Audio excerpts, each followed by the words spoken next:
What is going on, guys? Welcome back to another episode of the Road Podcast. I am so excited. As you see, we are doing video. If you can't see, if you're on the podcast, you can't see this, but just to let everybody know, I'm trying something different. I wanted to get into, recording on Zoom so that I could upload it onto YouTube just so that y'all could see. Cause I feel like some people resonate with being able to go on a walk and listen. And then other people want to see faces. They want to see facial expressions. They want to see the enthusiasm because I think voices say a lot, but I think that body language, when it's paired with a voice, can give more authenticity to the conversation. So I think that this was a powerful transition. So I wanted to do this, and who else to do it better with than Mr. Robert Sikes? So as y'all know, we've been going through like this biblical health series. The past couple episodes, but I want to get another guest on. And honestly, it's way too long. I should have had Robert on way before this, but life happens. We're both busy chasing dreams and making things happen. So I'm excited to have him on. So for those that don't know who Robert Sikes is, he is the keto savage. He is the live savage. He is just blank savage. Insert savage. He is a long life bodybuilder, competitive natural bodybuilder. He is a ketogenic bodybuilder. He is probably the pinnacle of ketogenic bodybuilding, in my opinion, in terms of how he handles his nutrition, his viewpoint on the diet, his viewpoint on the platform that he inspires people on, and just everything that he does. And so I'm super excited to have him on. How are you doing, Robert? I'm doing wonderfully well. I'm a little sleep deprived, but other than that, pretty good. I appreciate you having me on, Brent. I'm excited to catch up with you. Yeah, for sure. It's been a while. I didn't get to watch the video. But I saw when you're uploading things on YouTube, sometimes you'll scroll past a video and it'll like play like a little bit of it, even though you don't click on it. I saw your moving thing and I saw y'all like taking everything down. And I'm like, man, I bet that was crazy. Yeah, it's like a super short 2.5 minute video that Chip put together for us that kind of showcases a bunch of the stuff that we moved. But yeah, it's been a freaking whirlwind, man. Like we had a full week of multiple trips there and back, all the vehicles loaded down, an 18-wheeler loaded down, everything. Everybody had a trailer they were pulling, and we finally got everything up here to the new compound. But it's been a whirlwind to say the least. Yeah, no, I bet. I remember when I was helping y'all out, I remember when you got that the jungle gym. I remember just getting that in the gym was a hell of an event. Like I couldn't even imagine like tearing that down, tearing everything. That's just crazy. But I'm actually we just put that together in the new gym last week, and one of the springs flew out and hit Bryson in the tooth and chipped his tooth in half. So that was kind of one of the first injury at the new compound. So he's actually finished right now getting his tooth repaired. Oh my, well, you know what? You broke ice early. That's all that matters. First blood early, get it out of the way. Oh my gosh. I could imagine the stress like oh crap, here we go with that. Oh man, I hope he gets out of that okay, but I'm sure he'll be fine. He's a tough guy. So I kind of want to, because I feel like, we both talk about nutrition a lot and we talk about life, and we throw in like obviously life values and kind of like the holistic health aspect, like everything matters, not just your nutrition. But I kind of want to, I don't know. I've been watching you from afar, obviously, kind of building to where you're at now. And I don't know, I want to know how you feel. Like, how do you feel right now, like being in this compound? Because I remember like meeting you and talking to you years ago, and you had a dream, you had something that you wanted to do. I remember like Fayetteville was like a thing, and like having a compound of your own was a thing, and having a cool podcast room, kind of like a Joe Rogan experience type thing, was your thing. And it's like literally happening. Like it's literally happening. And I think so many people, they dream and they talk, but there's nothing, it never actually happens, which sucks because these dreams sound so exciting. But there's just another level. I feel like even from the outside perspective, there's like another level of excitement that comes with seeing somebody's dream become reality. So like, how do you feel right now? Just like, I know you haven't had a lot of time to take it all in, but just kind of like, where are you at the moment? Yeah, I haven't really had time to even digest it all. But it's been, I mean, what we're doing now, what the moment we're in, the chapter that we're in life right now with the new building coming to a head and everything that we've done thus far has been a result of what I've set out to do since day one. I mean, anybody that scrolls back into the archives and looks at any of my content knows that my messaging has been consistent from the very beginning. And I feel like so many people, especially in this day and age, they're so wishy-washy. Like the grass always looks greener on the other side, but action is over everything, in my opinion. I made a post about that the other day. Like the actions that you put forth every single day is going to be what dictates your future and your present moment in time. And so many people are all talk and no action. And I've always just tried to set myself aside and say, look, this is what I believe in. This is what I'm passionate about. This is the life that I'm going to live. I'm not going to take no for an answer. I'm just going to charge full steam ahead. And sometimes it's easy, sometimes it's hard.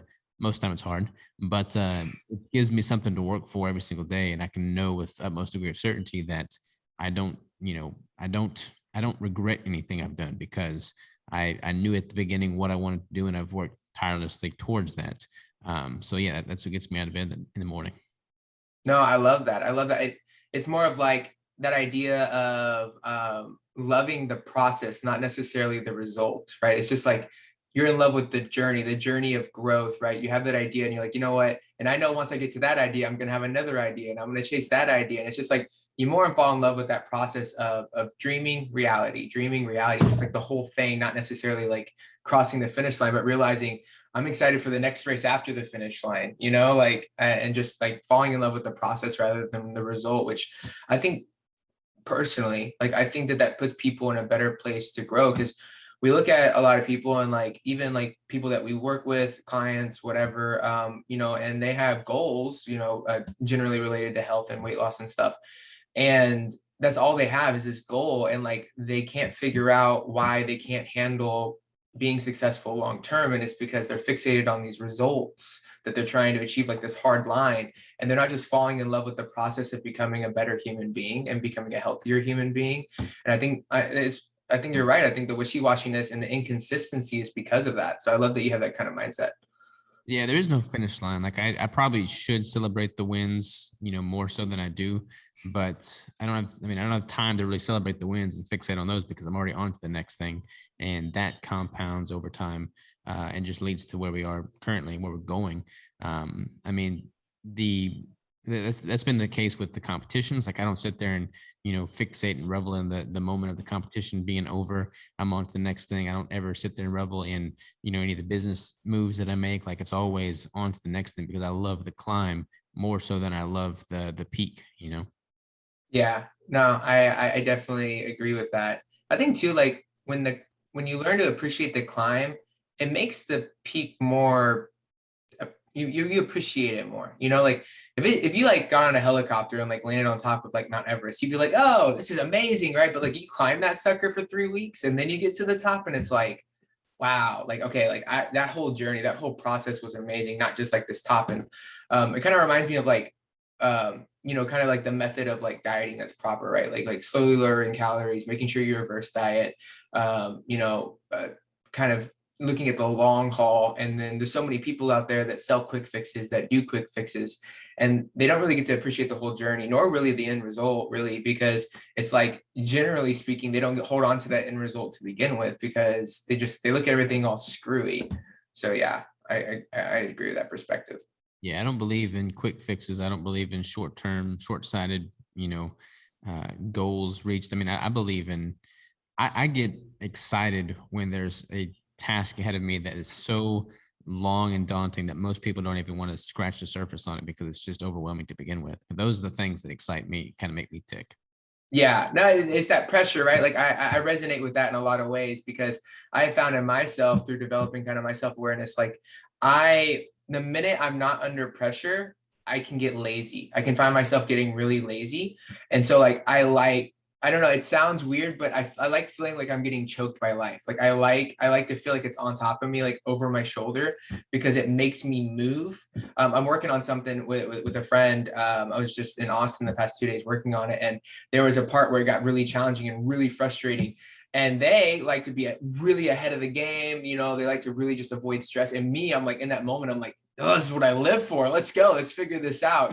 So like I think people can do really good under pressure. And I think it's good to like constantly challenge yourself if you're that kind of person. But I think also like it comes down to self-awareness, right? Like even the wishy-washiness, I thought about this when you first said it. Like, I wonder, like, how do you define the difference between being wishy-washy and discovering your truth? Because I feel like for me, for example, I wouldn't say I'm wishy-washy, but I definitely think that when I first started I don't want to say being an influencer, when I started to have the opportunity to educate other people in a way that was helpful, I feel like it took me a couple years to figure out who I was, to figure out what my truth was, the point of my company, the point of what I'm trying to do with life, what I want to do in life, being confident in what that looks like compared to other people, and not giving a rat what anybody else is doing or what they think of me. Like I had to like develop that over time. So like,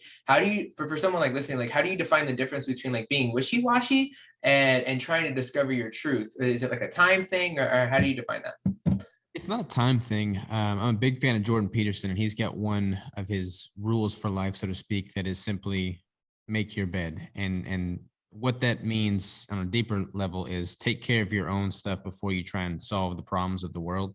And there's so many people out there that haven't, gotten their own life in order, and they're trying to be very vocal about how the world should function. And you see that in all genres across the board in every industry. You see that a lot in nutrition, a lot in the fitness space. People that don't even know what they're talking about are telling people how to do things. For me, I had experimented with various types of training protocols, various types of nutrition protocols for 6 or 7 years before I ever started putting anything out publicly online. And I feel like because of that, I was very confident in who I was and what I stood for before I ever made a claim to anybody saying this works really, really well. So a lot of people, I mean, it kind of goes back to that quick fix mentality. People want to be influencers. People want to be entrepreneurs. People want to own businesses and have a brand, but they haven't put in the legwork to know what their brand or business or who they even are at the core stands for. So putting forth that time, doing that legwork before you ever start making a social stance on it that forces your opinions onto others, I think is very, very important. I would agree with that. I think that's right. I mean, I really am one of those that I try not to regret anything. Like for me, it's like I'm in the place I'm at. I've learned the lessons I've learned. I'm the better person that I am today than I was yesterday because of what has happened. And so I would never change anything.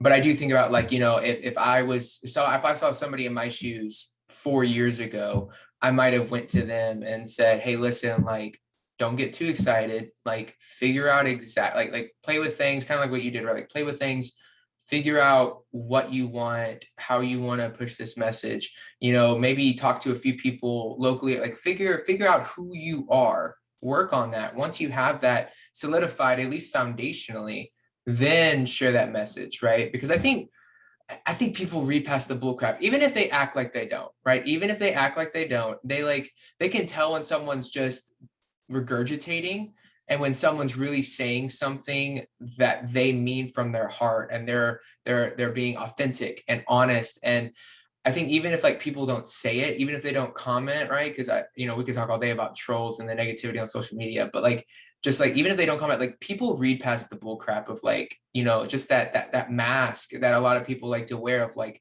oh, I like what he said, I'm just gonna repeat it and say it's mine. And it's like that's bad in two ways. One, I mean, plagiarism, hands down, like you're stealing somebody else's idea, which is great, right? Because like, I'm sure that guy's like, yeah, keep sharing my message. They'll find me. It's fine. They're confident in who they are.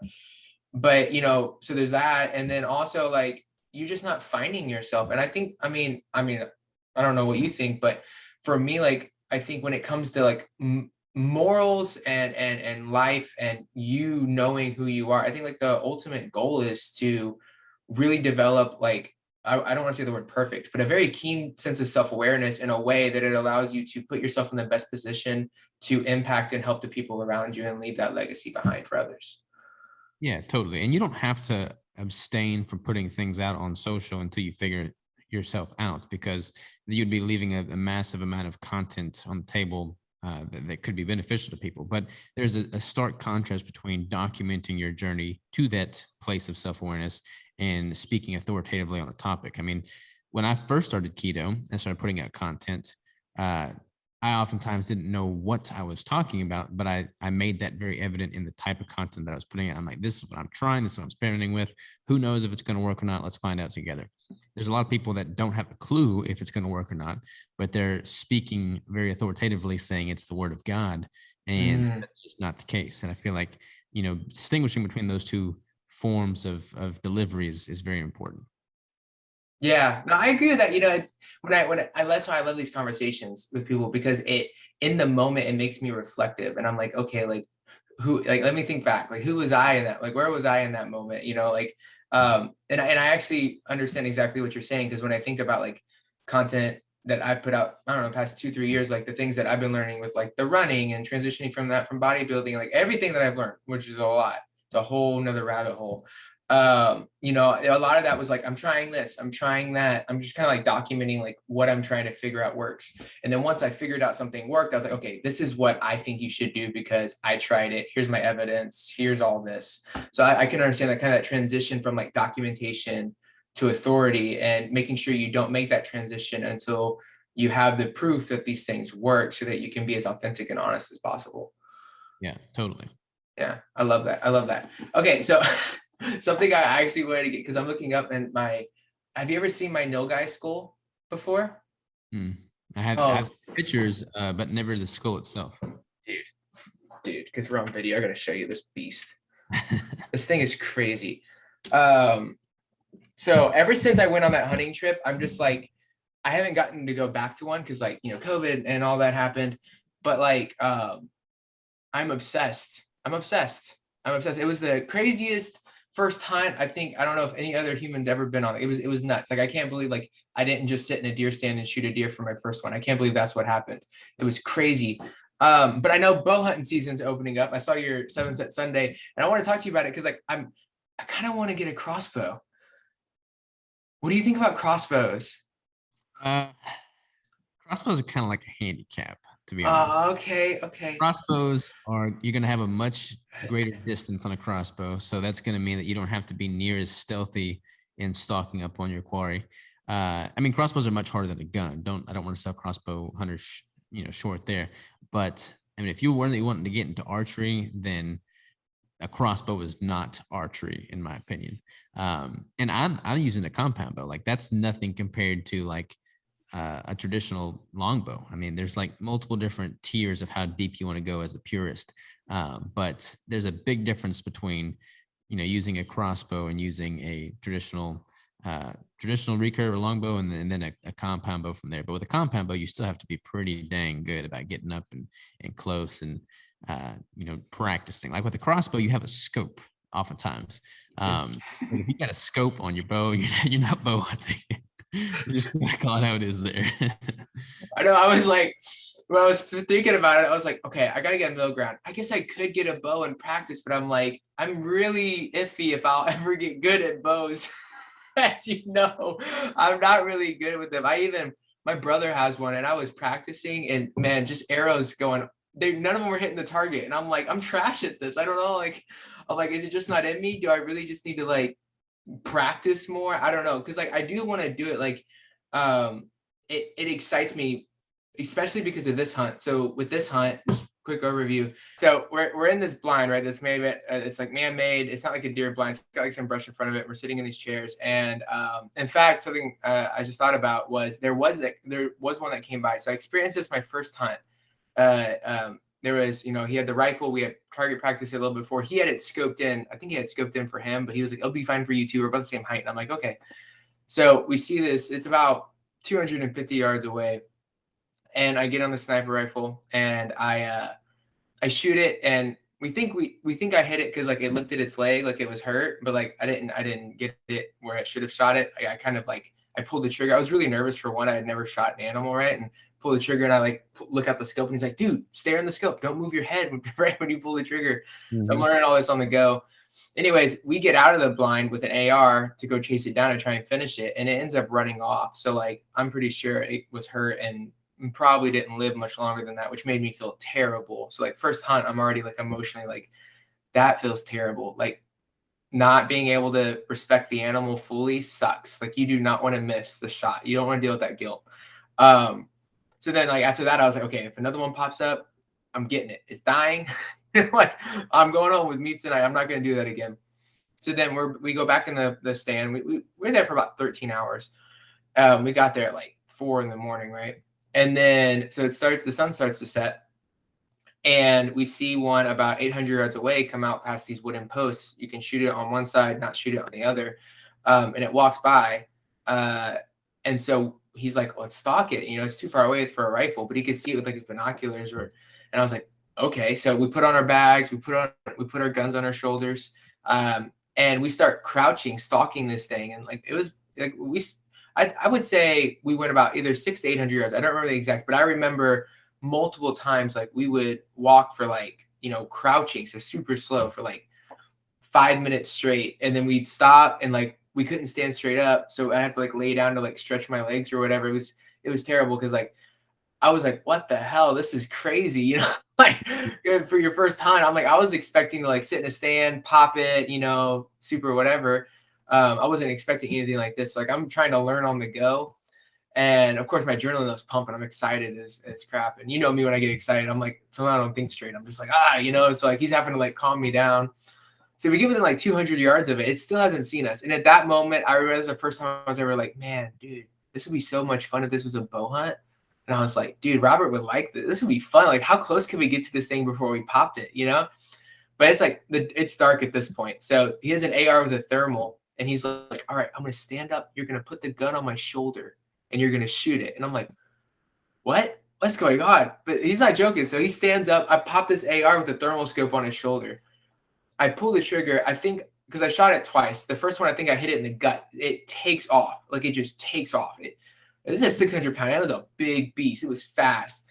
And so I'm like, I can't let this thing go. And so I'm like moving, trying to shoot it. But I'm on his shoulder. So he's like turning his body. And like, it's like this whole like ding, ding, ding, ding, ding, ding. I think I shot it like 10 times. So I finally got it. It dropped because it's hard. When it's running that fast, you have to like shoot in front of it a certain amount so that they collide. So you're trying to figure that math out while also having like shaky hands because you're nervous, while also having all this adrenaline pumping. It's like a whole thing.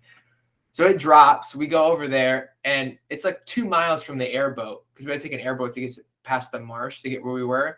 So we skinned it, cleaned it. I remember I ripped its head off. That was kind of cool. Kind of like taekwondoed it and ripped its head off. Got the tongue, got the liver, got the heart, got the kidneys. Tried to get as much as I could from it.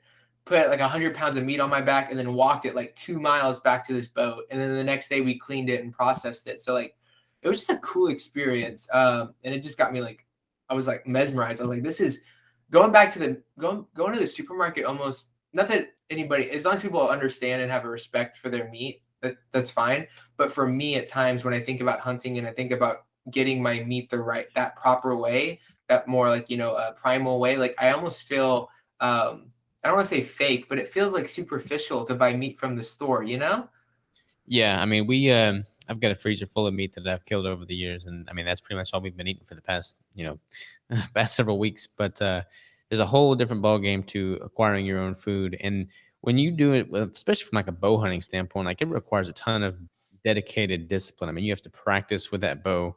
You should practice with a rifle too if you're only using a rifle, but you should confidently know that you can put a well-placed shot on that animal. And if you hunt long enough, there's going to be poor shots made. But you should definitely do everything in your power to put a well-placed shot on that animal so it doesn't have to suffer. And then being able to, depending on where you're hunting, I do a lot of bow hunting up in the Northwest where there's quite a bit of elevation. I've got a heavy pack on, and I'm hiking, up and down mountains steeps, and it's like you got to be in shape for that. So it's a sport all in itself by that means for sure. Yeah, no, I agree. I'm very fascinated with it. I'm fascinated with all forms of it. It's captivated my mind for a while, my imagination. Even like I've been hiking a lot more, getting out in nature, trying to like learn how to start fires. Like that's what the beard's for. Like I feel like the longer it gets, the more like primal and mountain man I'll get. Keep it growing. Huh? You keep the beard growing. Oh yeah. So the goal, I don't know how long it's gonna get. I want you to not be able to see my neck right now. Like there's like 2 inches. It's not there yet. But yeah, so that's my goal. And don't worry, I take care of it. Like a lot of people mistreat their beards. Like I brush it, I oil it, I put balm in it. Like it is well kept. Is that kind of a when you're running to like have a beard? Like is it not hot and annoying? Okay, so funny enough, I don't feel like it makes a difference, but when I ran my marathon, I had it and it was it actually didn't get wet. It wasn't hot. It was just super dry. Like it was super frizzy by the end. but then I shaved and then I ran my half marathon, and I ran my half marathon like way faster than my full in terms of pace. Like my full marathon was like 10 minutes a mile. It was, but that's because the last 6 miles were terrible, which is like a whole nother conversation we get into. But the half marathon, I ran it like 8 minutes a mile, which if I would have done that for the full marathon, it would have been like a 3 hour, 20-minute marathon, which would have been obnoxious. And I shaved. And so, of course, our friend Frito was like, that's because you shaved, aerodynamics. Man. Yeah, but I don't think it does anything. It doesn't bother me while I'm running. Like it doesn't like make things super hot. I will say, it is nice, you put water in it and it kind of soaks it up and keeps your jawline cold. So that's You gotta just like braid it and then freeze it. That way you can kind of have self-cooling at all times. innovation, entrepreneur, everybody. This is great. I love it. But yeah, so, and like even like the idea of like, I don't know, because like, so kind of tell me, I guess, about the because I know that you went bow hunting on the mountains and stuff last year. Or was it the year before? I've gone bow hunting every year since I started bow hunting. I've only been bow hunting for about two or 3 years now in total. That's so impressive. He's really accurate, just so everybody knows. You're really accurate for someone who's been over 2 years. People that are way more accurate than me. One of my clients right now is a professional like Olympic medalist with archery, so I gave him a discount on coaching, and he's gonna help me with my shooting for him. So I'm super excited about that. That just started up. So yeah, that's something that I definitely want to improve upon, because it really truly does take a lot of discipline. There's so many variables, like the wind, everything comes into consideration. The weight of the tip you're using, the weight of the broadhead. But yeah, practice is everything, as with anything in life. Yeah, no, I agree with that. Okay. I'm just gonna get some plywood and like nail it to my fence. So if I miss the target, no one gets their eye taken out. I'm just gonna buy a bow and start practicing. You talked me into it. I think several people that have come to the compound 1.0 to shoot the bows, and you're the only one that has effectively stabbed themselves with an arrow after the fact. So you hold that title for sure. I forgot about that. Yeah. What was it? What did Bryson say? He said, "Man stabs tree," or was it you? It was like my Native American name, man stabs tree himself. Yeah, that'd be it for sure. Sure. But all right, I'll start practicing. I'm gonna get serious about it, and because I think it too, like, in terms of like, because like I wanna know. I've been watching like these alone shows when me and Ashley sit down and watch TV together. As a family, like it's called Alone, and like they get dropped out. They get 10 items and they got to figure out. And like these people live out there for like 3-4 months sometimes. Like they're really good survivalists. And I'm like, yeah, I want to do that. That'd be fun. And so like in my head, it's like even for like 3 or 4 days, it would just be cool to like record it. It'd be cool, your YouTube content, whatever. But like with bows, I was thinking, well, that's probably the only weapon that a human can practice at, get at least decent at enough to catch food. And you can make the thing that projects from it on your own. Like if you find a good kind of wood, you find a good sharp rock, you can make your own arrows and at least have, renewable things. Cause like with guns and other things like that, you take them out in the wild and it's like, eventually you run out. So it's like, how can I create something that I can be purposeful with long-term? So that's kind of like also why I've been thinking bows too. Cause I don't know. I like the whole like survival game. I'm getting old. I'm starting to become like an old man that wants to like learn how to survive and stuff. Yeah, man. The Indians had it figured out. That's what they were doing. They were self-sufficient long before technology came to the picture with modern riflery. No, I agree with that. Okay, so actually, that's a really good topic. This would be fun. So I feel like this would be really powerful for listeners too. I was talking with a friend yesterday, and it was this idea of like, it's interesting because humans have advanced and evolved so much. But when we look at society as a whole, there are situations where even though we're advancing, we're digressing in terms of like certain aspects of health and communication, the ability to socialize, all that stuff. And it's almost like to be able to advance in those areas, we have to digress in our habits, right? It's like, in terms of like we advance in a certain way technologically and it creates digression in our social habits, but to fix our social habits we have to digress from the way that we interact with technology, and we have to go back to these ways that were so normal for our ancestors. But it's weird, like having to it's a weird phenomenon to me, I think, of like humans have to figure out how to do something that was just so normal not even 200 years ago, you know? Yeah, I mean, being able to simply use your hands and be self-sufficient is a worthwhile skill to acquire. Um, and I feel very confident in my own ability to thrive without a lot of help and handouts from other people. I mean, even like simple stuff, like people don't even know how to change a tire on the side of the road if they get a flat. Like being able to simply, you know, do that with confidence is important. Like just simple, basic life skills. Yeah, why don't you think that people get taught those kinds of skills? Like what's your thought process about that as it pertains to like society, and what do you think is, obviously I think the proper way to fix it is to do it, but like what are your thoughts on all that? People are soft, man. It's much easier to hit the OnStar button on your dash and have people come out there and put in the sweat and do the work for you. Um, but I like doing things that I'll intentionally do things that are more difficult, more expensive, and oftentimes just a bigger headache, knowing that I've got the pride in it being done by me. You know, like that's how my father raised me. That's how he operates. But my dad is a freaking amazing role model when it comes to that. Like he does everything himself. And I've, gotten a lot of that from him, and I've been able to apply it in a lot of areas of my life outside of just his upbringing. But like those are skills that, I want to pass down to my future kids, because it transcends just being able to freaking change a flat on the side of the road. It teaches you how to become self-sufficient.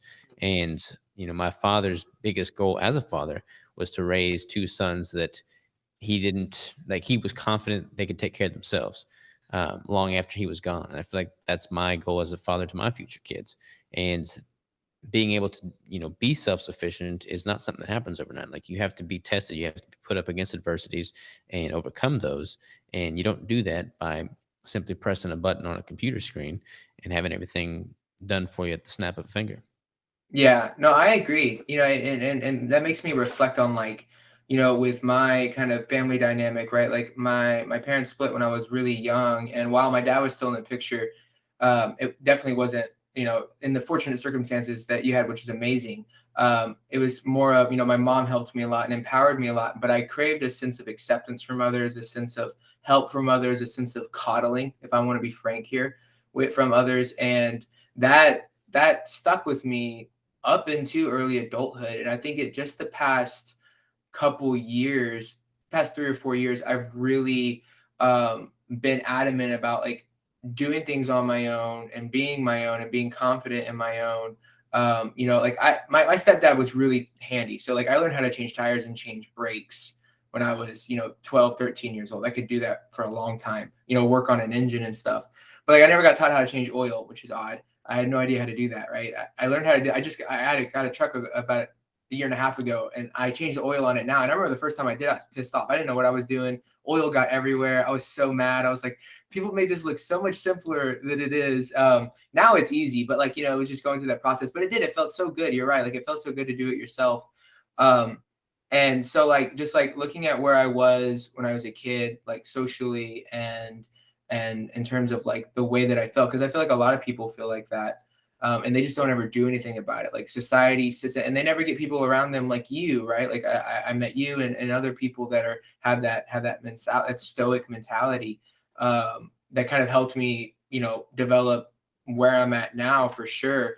And a lot of people don't get that, right? But like when I look at Haley, even though she's my daughter, like I want her to know how to change a tire. I want to teach her how to change brakes, how to change oil. I want her to have a man in her life because she chooses to, not because she needs to. Like she knows how to handle herself. She's confident in who she is. She knows who she is. She knows that, it's good to listen and be empathetic and compassionate. But at the end of the day, you get to have your own opinion and no one else should direct that opinion. And you shouldn't direct that opinion to have acceptance from other people.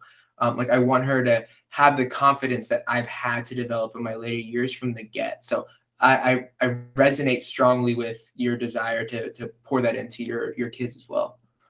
Yeah, and I mean, there's so many things like just your body's mannerisms and how you carry yourself. All of that improves when you have that, street sense, common sense, whatever you want to call it. And we went to a freaking axe throwing thing yesterday. First time I ever done there, not yesterday, but on Sunday as a date night. And it was me and Crystal and my cousin, his girlfriend. And like Crystal's never thrown an axe before. I've never thrown an axe before, like at one of those events. And Crystal walked up with confidence and was freaking slinging those axes with more accuracy, better than any of us were. And it's because she knows just basic street sense of confidence, and that projects onto other things that she picks up more freely. And like, you can't put a price on that. Like, very few people, think in terms of how one thing is going to affect everything else. But when you have that underlying foundational skill set in being confident who you are and knowing how to use your hands, it transcends that, and it bleeds into everything that you do in life.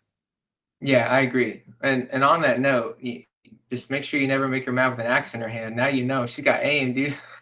Yeah, pretty legit, man. Like, she made me look bad. Like, I was getting pissed because I'm normally pretty quick to pick up on things, and she was making me look like a rookie. Oh, it's good. So on that though, like, do you like if you could give somebody a piece of advice on like starting that process, right? Because again, I feel like, especially my generation, like I used to be in that place and I was fortunate enough to be placed in a position in life where I interacted with people that helped me change that to a perspective that's now going to allow me to thrive and deal with whatever the hell comes my way, right? But some people aren't, especially people like my generation, younger than me, right? Like I remember when I graduated high school, like we looked at the sophomores and we were like, they're crazy. I don't even know how they're gonna function, right? So um, do you have like a piece of advice to get somebody started, or like do you feel like it's more of a numerous amount of habits being taught, or do you think it's a little bit of both? Or I feel like you got to seek out people that know these skills and then be humble in your dialogue with them. Like, so many people, like so many older people are very, very handy, and they're not on social media talking about how to do all these things. But if you walk up to them in person and you speak to them with respect and say, "Hey, I'd really be keen on learning how you do this. I don't have a clue. Would you mind showing me?" Most people are going to be pretty receptive to that. The problem is people come up there and they talk all big and bad, and they don't want to look bad because they are ignorant. And then that automatically is a turn up to these older gentlemen or females that have these skill sets. And it's like, why would they want to teach you something? Because you're acting like a little stuck up punk, you know? So simply being humble and being earnest about what you don't know and being receptive to what they're teaching you. I mean, you can learn so much. I think one of my greatest attributes as a person is being open-minded and respectful towards people that I'm talking with. Like I've always said, I've always believed that you can learn something very profound from every single person you come in contact with. So if you approach people with that underlying degree of respect, they can be much more likely to open up to you and teach you something you don't know. I would agree with that. I would agree with that. I've had recent conversations where, yeah, I feel like looking back now, like imagine I could imagine coming at it from a place of arrogance if that was who I was, and not ever getting to the places of enlightenment and education and better understanding that we got to in the middle of the conversation. But because there was humility and tolerance and understanding, we were able to really develop a educational, open, deep conversation that led to growth in both parties. So I definitely resonate with that. That makes sense to me. Definitely. Okay. So I'm curious, what like one, what's the new keto brick flavor coming out? I'm waiting for it. I need to know. You just have to wait and see, man. So, all right, guys, I tried to get you the inside scoop. It seems like it's not going to happen. The inside brick is going to have to wait. I tried. One Effort, thing, man, people. like the whole uh pandemic, like that hadn't really affected us that much, other than the fact that our downstream ingredient suppliers have been just massively delayed, which is a headache Mhm. in itself. And I'm assuming it's probably because of the pandemic, but that's been a headache. Are they still delayed? Yeah, yeah, like everybody, because I think everybody's just shorthanded right now. So like a lot of them have been understaffed, which is, had an effect on us indirectly because we need our ingredients to be able to make bricks, you know? Yeah. Oh, yeah. No, 100%. That makes sense. Makes sense, obviously. Um, so, okay, I guess I'm curious about this. What the pandemic, right? Obviously, like I think that it didn't really bother me much. I already worked from home. I started running, right? The world was literally my gym. Like at that point, it didn't really change my life much. But there were some things that happened, and I'm sure there were some things in like your life and coaching and stuff that didn't really change much. But like obviously the brick business was impacted. Um, Over that, looking back now, what is the biggest thing that you've learned or been taught by life from that experience? It all just boils down to being stoic. I mean, like when I define stoicism, it's simply making the most of the situation and the environment that you're in. Things that you can control to the best of your ability. Things that you can't, don't let them weigh heavily on you. So many people let the pandemic, let the negativity in the media, let all the noise that's out there in the world become their pinnacle, become their underlying pillar that everything they do in life is directly affected by. And for me, yeah, I had a little frustration there in the beginning, as we all did, because we didn't know what was going to happen. But once it became evident that, look, there's some things here that are outside of my control, I recognized that and realized that there's no sense in fixating on it. And then I just directed all of my effort and attention towards things that I could control. And as a result, I've gotten a hell of a lot more done than people who have continued to fixate on those things that are outside of their doing. So yeah, that's been the main thing. No, I agree with that wholeheartedly. Is stoicism, how I tend to define it, I try to do like a quick elevator speech. It's just like realizing you're only going to ever be in control of your response. That's it. Right. Flat line. And I feel like so many people, and I had a feeling your answer was going to be similar to what you shared because, oh, I know you, but also like I wanted people to hear it because I feel like, let's be honest, right? And this is gonna be on YouTube, so I'm trying not to say the code words too much because I don't want it to get taken off. But like, this situation that we're in isn't going to end tomorrow, right? There's gonna be kinks in the road. There's gonna be rocks in the road, and if people continue to let their circumstances dictate whether or not they chase what they need to be chasing, whether it be their health, as they've got that down, their mental health, their nutrition, their goals, their whatever, they're never going to get anything done. And not only that, but I feel like it's habit forming, right? Because you've read Atomic Habits, correct? Mm-hmm. Okay, so it's habit forming, and not even when all this ends, if it does, then you're just going to find something else to let compromise your responses within your environment because you're in the habit of letting your circumstances in your environment dictate if you actually do something or not, instead of just realizing that no, like life is going to listen, the world is going to spin and keep on spinning, whether you sit down or walk with it, right? Like life doesn't care about you. Life cares about, well, life. And you can't wait on it to give you the silver spoon. You have to be willing to say, okay, it doesn't matter what's going on around me. I have the responsibility and the ability right now to choose what's best for me and to do it. And I feel like, one, we've gotten so caught up on all the crap, and all the negativity and all the political and all that crap in our space, in the keto space, low carb space, health space, that no one preaches that much, right? Like I know you do. I try my best to continue to grow and challenge and inspire people to think that way by, continuing in my efforts for my running and everything that I do. But a lot of people don't. There isn't a big push for people to simply realize that they can't control any of this. All they can control is how they respond. And if they're willing to adapt that perspective, they will see growth regardless of what's going on around them.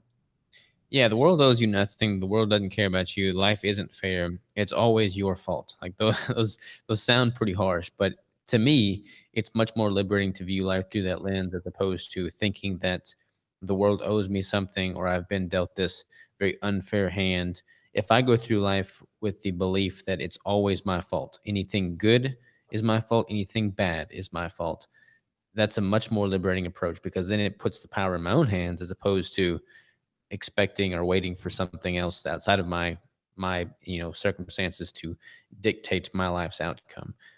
So own it, freaking own it. Like listen to that short video clip from Jocko called "Good," and then suck it up and go on about your day.